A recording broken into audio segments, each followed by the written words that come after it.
Hey, y'all. It's your favorite counselor, Candy J. I know it's been a minute since I've been on this platform for you guys, but life has been life, and that's that doctoral life.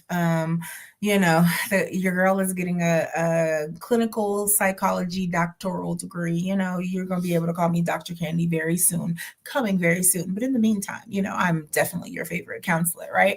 So I just want to talk to you guys really quick about something that's called SAD, seasonal affective disorder. And have you ever noticed that in October or November and December, sometimes even January, right? You are feeling very different. You start to feel very sad and moody and it seems like you just can't be yourself, right? It is something that is called seasonal affective disorder, and it's sad, right?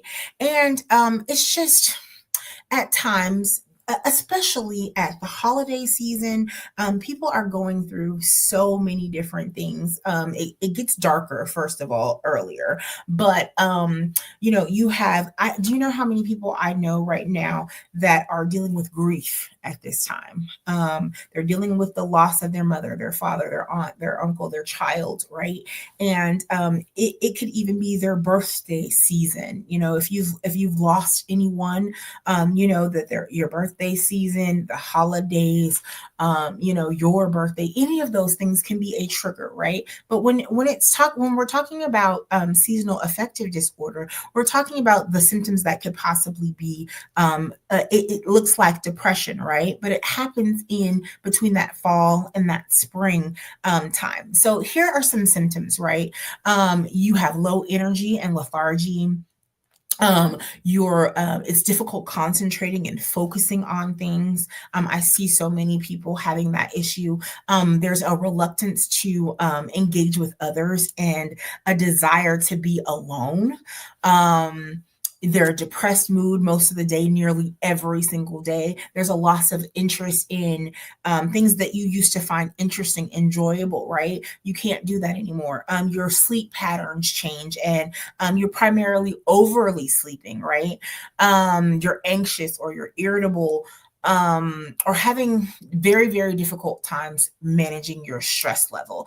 You have a quick temper at times. Your libido and your sexual desire goes down. And if you're wondering, men and women in your relationships, why that is, it's the part of this right now, right? Craving sunlight. You want to be out in the sunshine, but there is no sunshine. And I see a lot of the people that live up north that's like that as well. You're craving like carbohydrate rich foods, and it results in a weight gain because you're eating your feelings, right?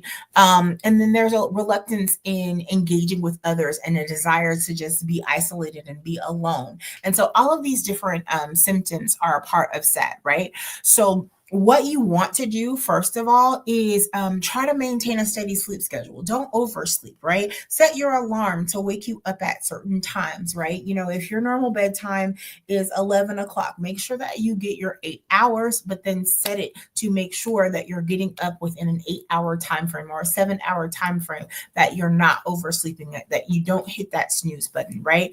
Spend some time outdoors. And I know that's kind of hard for people that are dealing with ice and snow. But if you can bundle up, go hit the streets outside a little bit and go play in the snow if you have snow. But for us Texans, right? I'm a Florida girl at heart, but I live in Texas. For the Texas people, go out.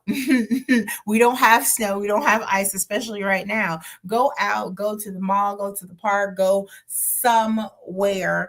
It doesn't even matter where, but get out of the house, especially for my people that work from home still, right?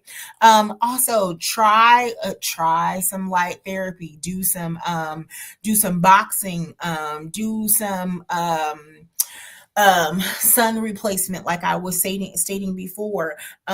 Do Go to a yoga studio and sweat it out a little bit. Do some things that are part of your coping skills and coping mechanisms, right? In order for you to feel a little bit better. Go hang out with some friends, make a lunch date with some friends, do all of those different things. Plan a vacation, y'all.